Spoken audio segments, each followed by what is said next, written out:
We're at a historical low right now. Only 32% of Americans right now have any reasonable faith in the ability of the mainstream media to deliver news factually. Where this distrust lies, it comes from the fact that big mainstream media corporations, they're held to their own political agendas, very specific political agendas, and they pander to a very particular audience. You have organizations that skew very liberal, and then you have, the other half of the organization that skew very conservative, and you can almost tell what their perspectives are on certain topics before even reading the article. So a lot of this comes down to transparency. I think the beauty of the blockchain is everything is trustless. Having this sort of tokenized economy on DNN and having this mix of incentives and penalties for all the users participating on the network, I do feel that there could be a certain level of trust that gets attained.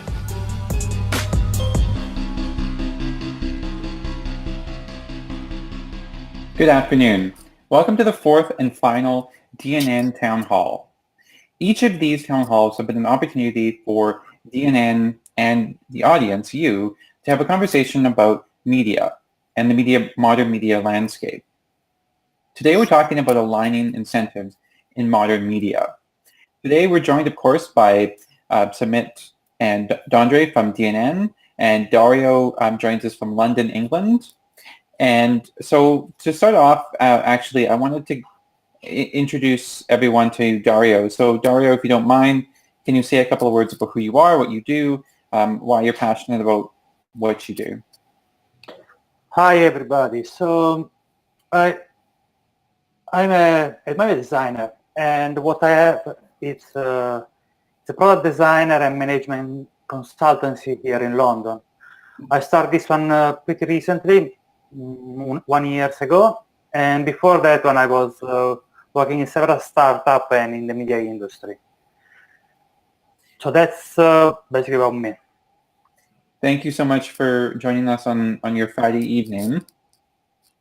To start off the conversation, I wanted to start off with defining first what aligning incentives means. So Dario, if you don't mind starting us off with what do aligning or aligned incentive mean to you? Yeah. So thanks for asking before what I do, because I think it's very related with aligning incentives. So my focus in customer experience is basically prioritize user needs when we build in technology product. An incentive-based experience is really close to related with user experience and customer experience, but the goal is more broad. The goal is to making sure the system obtain the optimal result. So I like to think aligning incentive as gamification. Gamification is a word that everybody knows, and it was a buzzword a few years ago, but it's gamification when it gets serious. So aligning incentive basically uses gamification the difference is that gamification techniques are intended to provide reward to improve engagement for a user, so to value participation. Instead, aligning incentives are still intended to provide reward. This reward might have an economic value, and they shape behavior that will benefit the system as a whole, so the whole individual in the system also. So I believe incentive design can be applied to any system, not only blockchain. And it's about basically design the reward that align the selfish individual to the goal of the broad community as a system. That's how I like to intend incentive and align incentive. So, Samit, maybe from your perspective, what do aligned incentives mean to you, and how does that play into DNN and how DNN started? Yeah. So first and foremost, I do love that Dario pointed out the the aspect of selfish individuals acting for the system, and overall the system as a whole gains from that sort of selfish behavior. And to me, that's sort of like what aligned incentives represent. Like, not only is everyone on the same page and acting toward the same goal, but everyone's earning a reward for what they contribute to the network in terms of their activity. In terms of like how it fits, DNN, that's like the beauty of the blockchain. The fact that, this whole aspect of tokenization enables this entirely new, never before seen incentive structure, on an open and distributed network. And you have, writers, reviewers, publishers, readers, all contributing to the network and all earning a reward for the goal of getting an article published. So all their incentives are aligned. They're all working toward the same thing. But they're all acting selfishly in the sense that if you're a writer and you're getting an article published on the blockchain, you're acting out of your need to earn a reward, right? So that's like, I guess you can call that selfish behavior. However, given that everyone's working together to get that article published and that everyone's earning, all that individual selfish behavior that's being rewarded is actually making the system even stronger and better as a whole, because everyone's acting for the betterment of the network. And I feel like that's one of the things that publishing industry kind of lacks right now. You do have certain scenarios where writers are trying to put out the best work they can, but then you have certain situations where maybe editors are leaning over their shoulders and getting certain things changed to maybe appease the agenda of the larger organization as a whole. And it's just like there's a lot of clash in the workspace as well. But if everyone is working toward the same goal and getting consistently rewarded for the contributions, you're incentivizing everyone to contribute positively to the network, even if they're acting for their own gain. So, Dondrey, they've Samit and Dario have made some excellent points around aligned incentives. Is there, from your perspective, from a technical standpoint, what do those mean to you in your work? Yeah. So, the way I think of it, so I try to think of it like all the different roles within the system, and if any one of those roles were to act in a malicious way, how would that affect other people on the system? So, if you look at, for example, Facebook, and you look at how the users behave on Facebook. So you have the advertisers, and then you have your normal users with a profile and everything like that. So if you break that system down and you look at kind of who, if a particular user was to do something, in a malicious way or a really good way, how would that affect other users? So we've seen it done with like advertisement, where an advertiser can kind of craft a lot of these ads and target particular users, and influence them in some way. And that is an example of what I would deem as like incentives not being aligned, because the overall intention of the advertiser isn't really to maybe sell you a product. It's really to persuade your opinion in some way. And I think negative actors like that really bring down a system. So the whole idea of aligning incentives is to try to hone in the energy that people put into acting in that way for the greater good of the entire network. And I think with DNN, that's something that we're trying to achieve. Yeah, in one way, it really is kind of like working like a game, and getting people to act the way that you want them to act based on a certain set of parameters.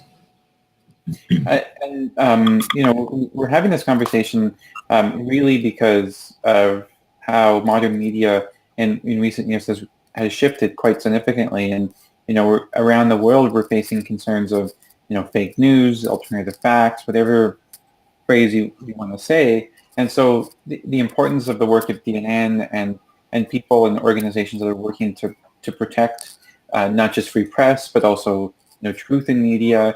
And it's a really important topic around the world. So I'm curious, and I'll start off with this question with you, Dario, is can introducing incentives, whether that's financial or social, can they effectively help increase the level of truthfulness in our modern media? And I'm curious why or why not. Sure. I want to start with a very basic and simple example to make clarity, I think, around the word incentive and how does it work. So let's take an oil platform in the sea.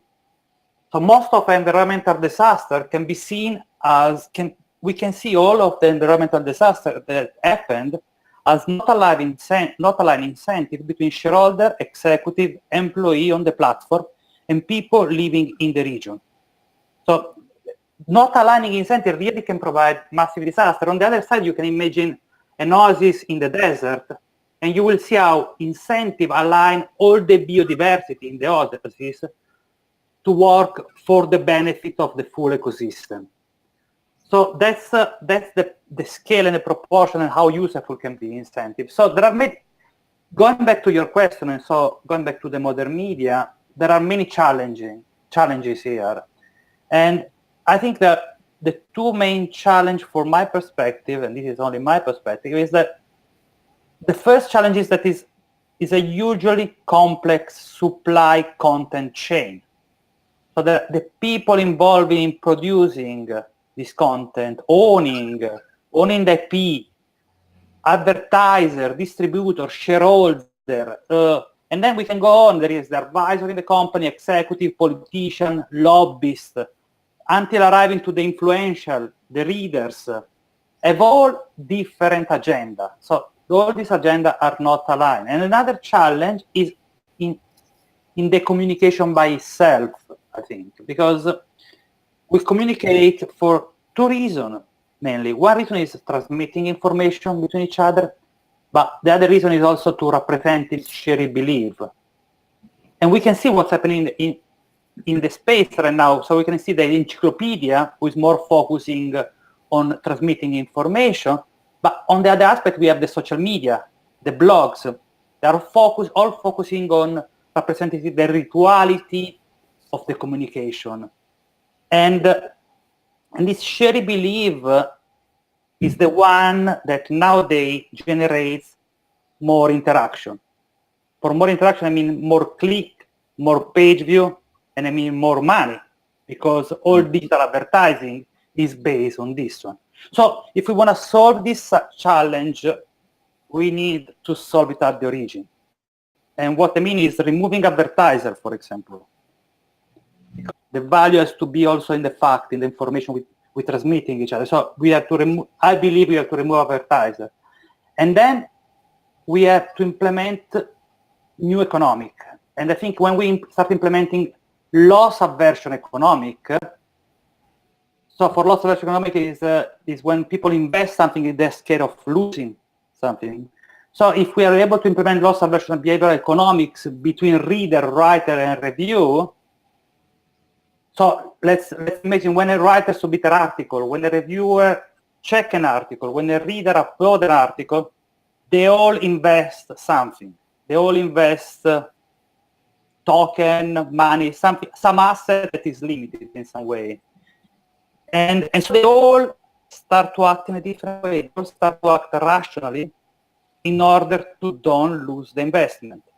So if something is free, we act irrationally. If something is we have to pay or is an investment, we start actually acting rationally.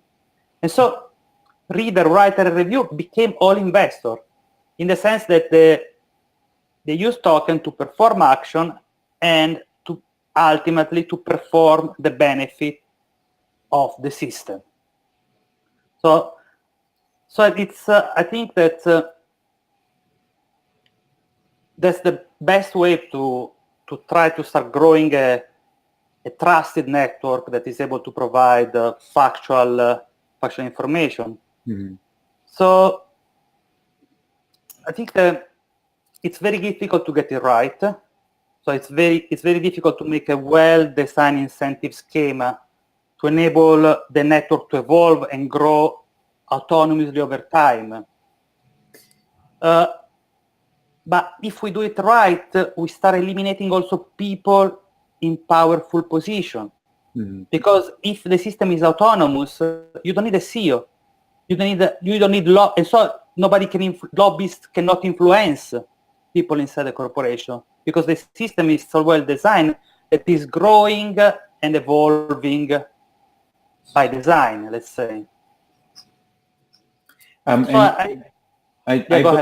You know, Dario, you've made some excellent points in terms of incentives in our current media landscape, and in some ways, I shouldn't say in some ways, in DNN was created, and correct me if I'm wrong, Samit and Dondrey, but really as a way to address fake news. That's where incentives through DNN came in, and using sort of innovation and technology in together with incentives, really demonstrating that can be a positive and successful action towards addressing fake news. So I'm curious, on that note, I'm curious from both of you, Dondrey and Samit, whether or not you believe technology and incentives can work together to help average news consumers combat fake news. Absolutely. I mean, and then the blockchain, again, is like one of those like living, breathing examples where you can sort of like spin up your own economic model to serve all the users on the platform, with these, with this proper incentive structure put in place for people to behave a certain way. And, I feel like that's, like I said before, something that a lot of companies are missing right now. And as Dario pointed out, it's really the same issue. They're susceptible to the pressures of lobbying, of advertising, so on and so forth. And like everyone has their own different agenda in place, and there is really no unity, especially when it comes to the media landscape at large. But when you use technology to design and implement a shared incentive structure for everyone across the board on any given network, it really changes things entirely because it puts everyone on like their own individual level of involvement. Now even the reader, like normally readers, we're just passive, right? We don't have any investment, any stake in what we're reading. We're just reading what's given to us. But even now, when you look at an incentivized system, even the reader has a role to play, which then empowers you more to to pursue better quality journalism. Now, as a reader on DNN, for example, you can point out if there are factual inaccuracies in an article after it's been reviewed, or you can suggest topics for a writer to cover. And all this requires some level of very initial small investment, and that's like essentially your stake in the network, and you can earn rewards on top of that, depending on how you behave. Yeah, I mean, the whole issue, and kind of elaborating more on what Dario was saying, is I think we've identified that it's a systemic problem in the way pieces get published. The whole publishing landscape, just like the financial world, is all intertwined. All these parties have great influences over each other. And what we're trying to do with DNN is to ensure that none of these parties can take advantage of their position. I think when it comes to fake news, a lot of us put kind of a lot of the blame on the writer without really thinking about how that all the pieces come together and it gets produced. There's a lot of other players involved. You have the network itself. You have the pressure of trying to bring in funds to pay the writers. And all of this is a systemic problem, not just a problem with any one particular role in the system. So with DNN, we're trying to kind of rethink that. And, we feel that the only way that this could be possible is really using a blockchain, because a blockchain brings in the idea of this new incentivized layer that anybody can craft to produce the kind of content on the platform that they see fit. So with DNN, we're trying to, rather than create an environment that creates these echo chambers and incentivizing that, we're trying to rethink it and incentivize fact checking, things that will produce fact-based content. Yeah, so it's like through the use of like this very sophisticated technology, you're essentially building, adding a whole new layer, to your distributed platform, which allows everyone to play an equal part. So, I also wanted to add to, also when it comes to technology, I think people they look for technology to be the be-all solution to their problems. In the case of like a Google, we all expect to go on Google and get, fact-based news, and no question about it, it's going to be fact. I think what we need to think differently about technology. We need to understand how technology is actually achieving what it's achieving, and use it more like a tool rather than a supplement for our own thinking. So that's something that we're thinking. It's interesting, Dondrey, that you mentioned fact-checking, and there's a lot of reporters and different news agencies that have started fact-checking various stories, or they'll have live fact-checkers during news programs or during speeches, particularly speeches by certain presidents. And so I'm curious, in DNN, do you believe that DNN is in many ways the solution, the existing solution, to make it so that fact checking is something that they don't have to do, because consumers can just come to DNN, and DNN's structured in such a way that's already fact checking. Yeah, we talk about it all the time of using DNN as like a fact-checking service, like kind of tapping into the community to kind of outsource the fact-checking for you, but not only outsource it, but show how it's done in a very transparent way. So absolutely, definitely see other organizations using DNN as a fact-checking service, and kind of DNN providing like that stamp of approval that this has been fact-checked. But I'd also like to stress that that doesn't mean that it's 100% true. Because a lot of people, I think, when they think of facts, they think of truth, and they think of if you misspoke or you miswrote, that means that your agenda was to lie, and that's not true, because information comes out at different times. So if you report on something today, new information came out later that proved that what you reported on was false. That doesn't mean that you intentionally wanted to lie. So with DNN, we're just trying to do it in a very transparent way so people understand, that whole process of vetting. Yeah. And Dario, I know that you at one point worked for National Geographic Channel, and so I'm curious, especially in your experience in that particular role, what kind of aligned incentives do you believe could motivate writers to create factually accurate articles? So I think it's a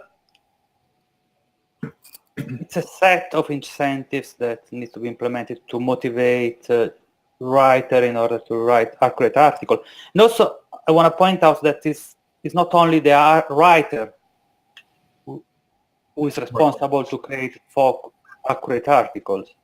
So there is also the reader who is responsible to share this article. So, but let's start with the writer. So on the writer, I think it's important to build incentive in order for the writer to sustain itself without advertising. So outside of the slavery of the click and page view, the writer has to sustain itself. In fact, for example, magazine, they have circulation, they have subscription, they have other complementary system on top of advertising. Then we need incentive in order to build long-term relationship between the reader and the writer. It's not a bite and run away relation. It's a long-term relation. So I think incentive in terms of tip, reputation, anything who can create long-term relation between these two stakeholders is important. And then we have to incentivize the use of tools. So imagine tools like, as we were talking before, Samit and Dondrey was pointed out, tools for cross-check and authenticating official source. And really mapping as fast as possible and incentivize people to use it, especially writer, influencer, and blogger, it's important. And then it's important to create a transparent and scrupulous governance. So you need governance, and you need the transparent governance. If the governance is not transparent, you have not people aligned all together. And transparency is the only thing that can align people together. And blockchain is perfect with this one, because everything is transparent on blockchain. And so, going back to what I said at the beginning, also the reader is important in this equation, because we need to incentivize the reader to demand quality content. Yeah. So it's too easy for the reader to make a like. If the reader starts investing and receiving back, if he's investing, he will do it on quality content. And I think that the point of the reader is particularly important, in my opinion. Because what I think is that I'm not sure all consumers want to combat fake news. I think people believe what they want to believe sometimes. And fake news are propagated also because people like and retweet them without even thinking about it sometimes. And so mainly because is confirming that they believe are correct. It just gives a sort of easing confirmation of they believe are correct. I mean, it was interesting how during Brexit here in UK, there was the news about 350 million every week saved to NHS. Everybody's been retweeted because everybody wanted to be confirmed that it was irrational and the reason why support the Brexit. But in reality, nobody been spending time on checking it. So I think the responsibility is on both sides also. We have to consider also the reader. And Dario, you touched on transparency. Do you think, the importance of transparency in government and in media is really key? Do you think that's where blockchain comes in and why blockchain is such an interesting and important innovation in the media landscape? I think with blockchain we have a new opportunity. We fail with the first opportunity of internet. So HTTP technology failed because on one side, I'm very pleased because it enables free, fast, global way to communicate. But also on the other side, create a monopoly, create polluted information, create a lot of things that I don't know if I can trust what they do with my data. And so I think blockchain is a new opportunity we have, and I don't want that we fail on this. and so it's basically making it possible to transfer and exchange reward in a total transparent structure. So everybody is aware of what are the relation and what are the reward in the process, and there are no intermediary there. So I think, yes, technology will enable transparency. Transparency will enable a better society in some sort of way. I did want to add one thing that Dario said. I'm sorry to cut in. But I almost think it's the same thing as a contract, when you think about it. So in a contract, when people engage with it, everybody knows the terms. Everybody knows kind of what they're getting out of it by doing an action that they're doing or that they need to fulfill. So in the same way, it's almost like we're trying to create like this platform that's acting like a contract per se, and anybody who kind of wants to be a part of that contract in another sense, get a reward for doing something, then that'd be great. So it's interesting. So it's interesting that we have this conversation about transparency because a question that I had that I thought was sort of really important in this dialogue is, and I'll put this question to you, Samit, and that is why is it important that we protect an open and free press?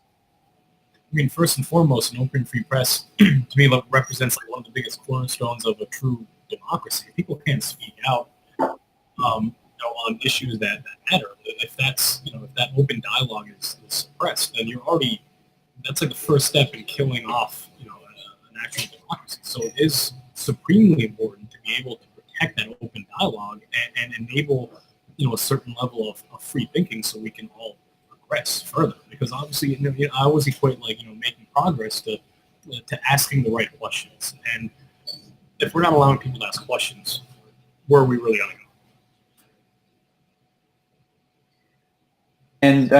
And Dario, I mean, to you, why do you think an open and free press is important in our day and age?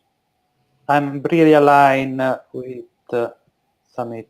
What I think is that democracy is based on a democratic decision-making system. So democracy means taking decision every day and taking the trade-off decision based on information we are able to gather. So free press is the foundation for this one. Free press enable the decision-making system because enable people to get information. And so, yes, I would repeat again for the third time. So free press is democracy. That's it. Yeah. And to both of you, to all of you, I wanted to ask the question about sort of if you could finish this line for me, and that is journalism is important because. I'll start with you, Dario. For me, journalism is important because it empowers our sense of justice. And from my perspective, it's very much the same, and it enables whole separate layer of transparency, and that whole as we were talking about earlier, the open dialogue. Without good journalistic principles, we wouldn't have any of that. We have nothing to really openly discuss if it's not actually being exposed in the first place. Yeah, and the way I see it, as kind of someone pointed out, is it's all about like discussion. So it's what is important in the community's viewpoints, and being able to discuss important topics. Normally, I'm just going to check to see if you have any questions from the audience or from social media at this point. And so just give me one moment and I will check to see if there's any questions. I have one here from an audience member, and that is YouTube just announced adding 100,000 human moderators. How does DNN ensure the design of an incentive system but doesn't evolve into a purely technical fix and still balances human insights? Yeah, so I mean, this kind of goes against what I was saying earlier about we want technology not to be a complete solution. It needs to include a human element. But the thing is, when you include that human element, you need to ensure that people don't behave in a way, as was mentioned, that they don't negatively influence the network in any way. So if you have these moderators, for example, they can abuse their power and kind of shut down particular content that may not adhere to whatever the company believes. It happens on Reddit. Yeah, it happens all the time. Stamping out particular content that people don't believe in. So what we're doing by utilizing the blockchain is we are trying to craft these incentives so that people are not in a position where they can do that. For example, on DNN, everybody is on an equal playing field, whether you're the writer, you're the reviewer, or you're the reader. And you all have equal influence on the platform. There's no way you can obtain a position where you have leverage over any other user in the system. And by doing that, we can create a platform where you don't have those issues. You don't have to be concerned with any people that can steamroll it like that. So. And we have one other question from the audience, and this is for all three of you, and that is, what's your top advice for average news consumers? How do they decipher truth and not truth? Besides getting involved in DNN, what advice do all of you have for average news consumers? I'll start with Dario. Yeah, I mean, my advice is demand for quality. Demand yourself quality. When you read the news, don't think about which one has more stronger sensation or confirm your behavior, but think in terms of which one is bringing information and what are the information. I don't think that the general reader needs to waste or spend too much time in checking everywhere where the news comes from. Otherwise, you don't really enjoy reading an article. But really try to read with your mind instead of read with your gut stomach and think in terms of sensation only. Because that's a very important part of communication, and that is the best way to absorb information and to make yourself an opinion about things. And you, Samit, what's your top advice? So, I do feel we've become very, given how passive we've become readers, we've also become very gullible, and we're very prone to believe things that aren't factually accurate in the least, especially when it adheres to our own confirmation bias, or as Dario said, if it is very sensationalistic in nature. And social media kind of multiplies the effect, right? We're all living in these so-called filter bubbles, especially online. So really, the most you can do at this point as a reader, besides examining different perspectives, is to at the very least read between the lines and question everything that you're reading. Don't take everything at face value, or just assume that every little thing you're looking at in every little in every article that comes out in front of your face that it's like actually like fully factual. Don't make any assumptions. Very quick to make assumptions. You have to be quick to at least question what you're reading and then go forth and examine other perspectives and sort of like weigh them against each other, and become a smarter reader that way. Mm-hmm. Yeah, and I was skeptical. If you're reading something that's telling you that tobacco is good for you, well, was it funded by a tobacco company? You have to ask questions about what is the agenda of what you're being fed as a reader, and is that to influence you in any way? And if so, look at all the other sides, look at all the other positions on that particular issue. We talk about global warming. If you're reading something that's saying that the carbon within the atmosphere is a particular percentage and it has no influence on our environment, we'll look at the other side. I think you just need to think differently, think outside of what you normally would adhere to your confirmation biases, and and so you'll find out the truth. You don't have to rely on an article. It's so easy with Google to find the different source and to verify, to check, to see different opinion on the same fact. It's just a list. I recently, about 6 months or so ago, I read an article or head about it said that drinking a glass or two of red wine a day was like like an hour or two of exercise. And when I read that, my first reaction was, this is way too good to be true. If I could just drink 2 glasses of wine every day and it's like I went to the gym for 2 hours, I do that every day. But when I read into the story and read what's the real truth, like what's the fact behind this headline, and in the end, it was suggesting that if you're doing regular moderate exercise and you're having a glass or 2 of red wine a day, that's when the benefits are found. Not, So I felt like asking, so if I drink a bottle of wine a day, does that mean I'm getting exercise, right? You have to be, even when you're reading articles with headlines like that, you really need to be mindful, right? Yeah, absolutely. So we're coming to the close of our conversation, and I wanted to briefly just give a chance for Samit and Dondrey to tell everyone the exciting things that are going to be coming up and what people should watch for. And I know there's some exciting news coming out next week, but let us know how we keep an eye on it and track what's happening with DNN. So we do have some big announcements coming up next week, which we're super excited for. As always, the best place to really reach us and have a back and forth conversation, really, really open, love answering questions, is our Slack channel at slack.dnn.media.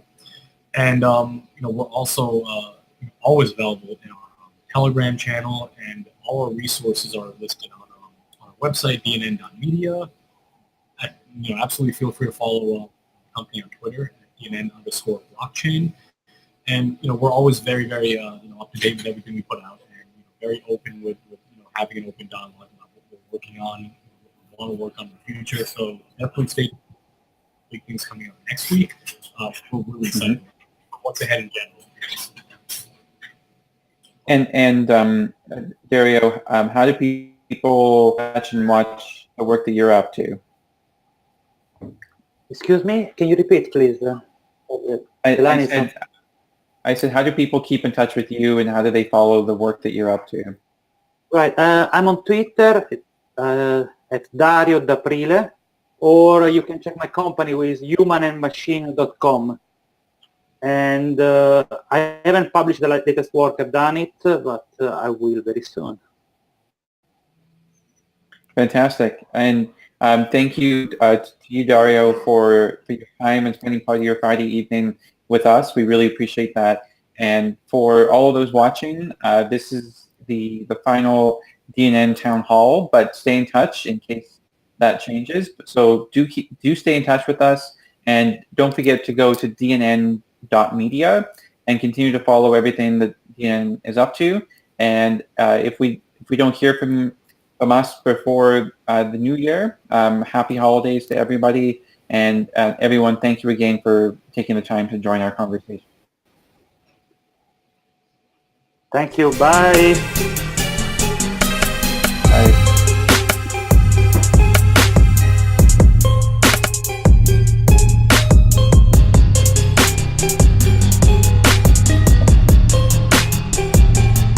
Okay, we're off now.